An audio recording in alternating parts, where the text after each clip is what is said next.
ప్రస్తుతం మనం CBJ gold and diamonds showroom దగ్గరికి అయితే రావడం జరిగింది. స్టోర్ మేనేజర్ శ్రీనివాస్ గారు ప్రస్తుతం మనతో ఉన్నారు. ఒకసారి మాట్లాడి చూద్దాం. హలో సార్, నమస్కారం. నమస్కారం.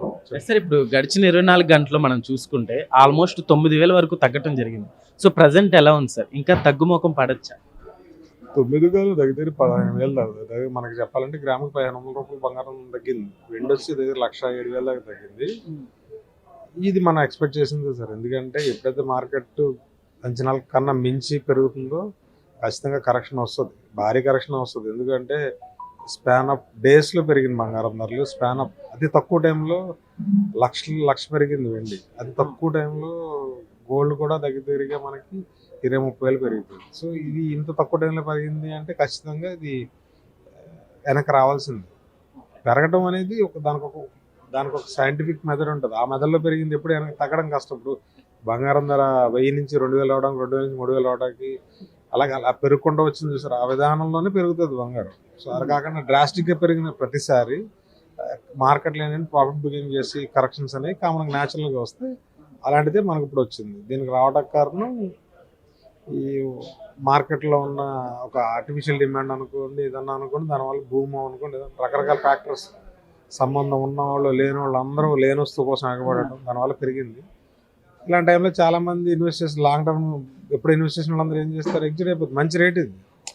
ఈ రేట్ ఎవరు ఊహించింది కాదు కదా. గోల్డ్ వచ్చి 1,80,000 వెళ్ళిపోతుంది, సిల్వర్ వచ్చి 4 లక్షలకి వెళ్ళిపోద్ది అని ఎవరు ఊహించింది కాదు. సో ఈ రేట్ వచ్చిందంటే వాళ్ళకి మంచి అలా 1,00,000 రూపాయల రేట్లో కొని ఉండొచ్చు, 70,000 రేట్లో కొని ఉండొచ్చు. వాళ్ళందరికీ ఇప్పుడు 4 లక్షలు అంటే మంచి రేట్ అది. సో అలాంటి వాళ్ళందరూ ఒక్కసారిగా మార్కెట్ నుంచి ఎగ్జిట్ అయిపోతే దాని తాలూకా డిమాండ్ అంతా కూడా అమ్మకాల ఒత్తిడి వల్ల మార్కెట్ అనేది క్రాష్ అవుతుంది. ప్రస్తుతానికి చాలా భారీగా క్రాష్ అయ్యి వెండి బంగారం ధరలు భారీగా తగ్గినాయి ప్రస్తుతానికి. సరే, ఈ టైంలో తీసుకుంటే బెటరే అంటారా? అంటే ఇంకా తగ్గుముఖం పడచ్చు అంటారా, లేకుంటే పెరగచ్చు అంటారా? ఈ మార్కెట్లో పెరుగుదల ఎంత ఉంటుందో తగ్గుదల కూడా అలాగే ఉంటుంది. సో తగ్గుదల అనేది ఒక పీరియడ్ ఆఫ్ టైం ఉంటుంది, పెరుగుదల అనేది ఎక్కువ కాలం ఉంటుంది. సో నేను లాంగ్ టర్మ్ ఫస్ట్ నుంచి మీకు చెప్తుంది, ఇప్పుడు చెప్తుంది, భవిష్యత్తులో చెప్పేది కూడా ఏంటంటే ఈ బంగారం వెండి మెటల్స్ ఏమైనా కానీ షార్ట్ టర్మ్ ఉద్దేశాలతో కొనొద్దు. నాకు ఎవరో చెప్పారు ఇంక నెల 4 లక్షలు అయిపోద్ది అంటే అప్పుడు అమ్మేయచ్చు. 4 లక్షలు అవ్వచ్చు, ఒక నెల 2 లక్షలు కూడా కావచ్చు. సో ఈ మార్కెట్లో ఆ ఛాన్సెస్ ఎక్కువ. అదే లాంగ్ టర్మ్లో ఆ ఛాన్సెస్ చాలా తక్కువ. కొత్తగా ఇప్పుడు మనం ఫస్ట్ నుంచి చెప్తుంది ఏంటంటే బంగారంని కొనండి, తగ్గినప్పుడు ఎక్కువ కొనండి. ఇంకా బంగారం వెండిలు తగ్గుతూ ఉంటే పెరుగుతూ ఉంటాయి. సపోజ్ ఇవాళ ఈ 4 లక్షల రేట్లో కేజీ కొని ఉండొచ్చు, లేదా 1/2 కేజీ కొని ఉండొచ్చు. అరే ఇప్పుడు పడిపోయిందని బాధపడే బదులు ఈ రేట్లో ఇంకో 1/2 కేజీ కొనండి. సో భవిష్యత్తులో రేపు పెరిగినప్పుడు నీకు ఇక్కడ ఏదైతే పోయింది అనుకున్నావు అది అక్కడ తీసుకొస్తుంది. సో ఒకేసారి ఇన్వెస్ట్ చేయడం బదులు దాన్ని స్ప్లిట్ చేసుకుని రకరకాల నెలల వైజ్ అవ్వచ్చు, మంత్లీ అవ్వచ్చు, లేదంటే 2 మంత్స్కి ఒకసారి, 3 మంత్స్కి ఒకసారి ఆ రేట్ తగ్గిన బట్టి మీరు ఇన్వెస్ట్ చేసుకోండి. తగ్గినప్పుడు ఎక్కువ ఇన్వెస్ట్ చేయండి, పెరిగినప్పుడు చూసి ఇన్వెస్ట్ చేసుకోండి. సో దాన్ని యావరేజ్ చేసుకుంటే లాంగ్ టర్మ్ చూసుకోవాలి. లాంగ్ టర్మ్ అంటే పూర్వం బంగారానికి 2-3 ఇయర్స్, 4 ఇయర్స్, 5 ఇయర్స్ చెప్పటం.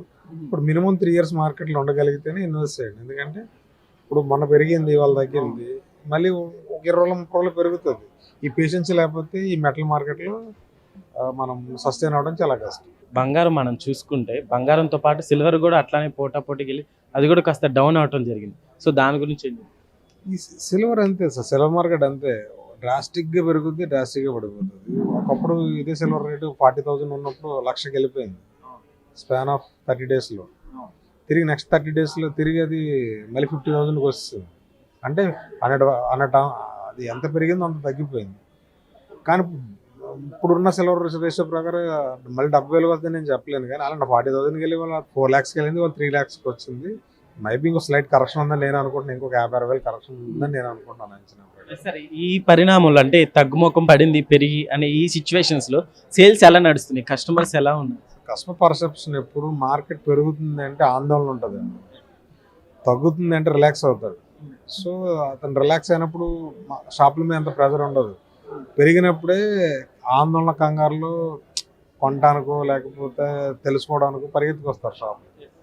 సో బంగారం వెండి తగ్గుముఖం పెట్టినాయి కాబట్టి పబ్లిక్లో కొంచెం ఆ మూమెంట్ ఏదైతే ఎక్సైట్మెంట్ ఉంటుందో, మళ్ళీ మనం కొనగలుగుతామా లేదనే ఈ ఫీల్ ఏదైతే ఉంటుందో అది కొంచెం ఆగినట్టే కదా. సో వాళ్ళు కొంచెం రిలాక్స్గా ఎంక్వైరీ చేస్తారు, రిలాక్స్గా వస్తారు. తగ్గినప్పుడు పెరుగుతుంటే మాత్రం కంగారు ఆతృతతో వస్తారు. అంతే తప్ప కొనుగోలు మీద ఒక పెద్ద ఎఫెక్ట్ ఏమి ఉండదు. సార్ యాక్చువల్లీ అంటే ఈ పెరుగుతున్న మొన్నటి వరకు ఈ పెరగటం ఎలా అయితే చూసామో, సో అంటే ఇదంతా మార్కెటింగ్ స్ట్రాటజీ అనే టాక్ కూడా నడిచింది సార్. అట్లా ఏమైనా ఉంటుంది అంటారు మార్కెటింగ్ స్ట్రాటజీ? ఎవడన్నా స్ట్రాటజీ చేసి నష్టపోతాడా సార్? ఎవడన్నా స్ట్రాటజీ అనుకుందాం, ఎవడన్నా నష్టపోతున్నా ఆయన 5 లక్షల కోట్లు పోయినాయి. ఎవరు పోయినాయి అంటారు? 5 లక్షల కోట్లు ఈ మన కేవలం బంగారం ధర వెండి తగ్గడం వల్ల 5 లక్షల కోట్ల రూపాయలు పోయినాయి. ఎవరైపోయాయంటే మీరు అన్న ప్రకారం స్ట్రాటజీ చేసాడు అనుకుంటున్నాం. సో ఏముండదు సార్, ఇదంతా నేను నీలాంటి మనిషినే. సో నాకు ఎంత డిమాండ్ ఉందో అంతే కొనుక్కుంటాను. నా దగ్గర డబ్బులు ఉన్నాయి కదా అని మార్కెట్ ఏదో చేయాలని అలాంటి వస్తువు కాదు వెండి బంగారం.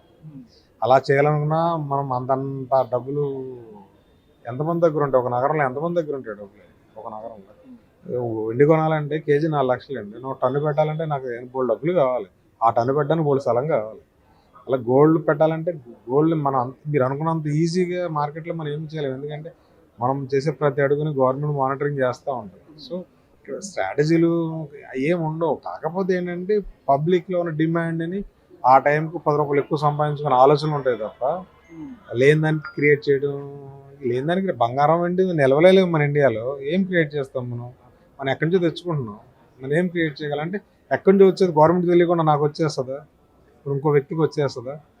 గవర్నమెంట్ దగ్గర ప్రతిదీ రికార్డు ఉంటుంది. మనం మాట్లాడుకోవడానికి ఏదైనా మాట్లాడుకోవచ్చు. జిమ్ కంటే హైదరాబాద్లో నేను చేయగలుగుతాను. ప్రపంచం అంతా పెరుగుతుంది. అక్కడ ఎవరు చేస్తారు? అంత ఇన్ఫ్లుయెన్స్ చేయగలుగుతాం మార్కెట్ని. కొన్ని ఎవరో చేశారు అనుకున్నా అది ఆ ప్రపంచం అంతా ఇంపాక్ట్ అవుతుంది. సో అది మన కంట్రోల్లో లేని దాని గురించి మనం ఎక్కువ ఆలోచించడం అనేది కరెక్ట్ కాదు. ఎందుకంటే మన కంట్రోల్లో లేదు. నిజంగా ఉన్నా కూడా మనకు కనిపెట్టలేదు. సార్ ఫైనల్గా ప్రజెంట్ సిల్వర్ గోల్డ్ కాస్ట్ ఎలా ఉంది అంటే ఈ టైంలో కొనుక్కుంటే బెటర్ అని అంటారు? ఏం చెప్తారు? లాంగ్ టర్మ్కి ఏ రేట్లో కొన్నా 4 లక్షలు కొన్న కస్టమర్ కూడా భయపడక్కర్లేదు, బాధపడక్కర్లేదు. దాన్ని అలా వదిలేయండి. ఒక 5-6 సంవత్సరాలు వదిలేయండి. అది మీరు పెట్టిన దానికి బెటర్గా రాకపోతే మాట్లాడుకోవచ్చు. సో ఏ రేట్లో కొన్నాయి మెటల్స్ అనేవి మనకి పెద్ద ఇబ్బంది ఉండవండి.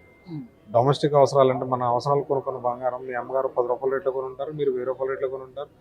రేపు మీ పిల్లలు 10,000 రేట్లో కొంటారు. కొన్నది మనం ఎవరికి అమ్మం. సో మన దగ్గర ఆస్తి కింద ఉంటుంది. సో భవిష్యత్తులో చూసుకుంటే దాని తాలూకు వాల్యూ పెరిగే ఉంటుంది. ఎందుకంటే మన దగ్గర మార్కెట్ని పాడు చేసేంత నిల్వలు ఏ దేశంలోనూ లేవు.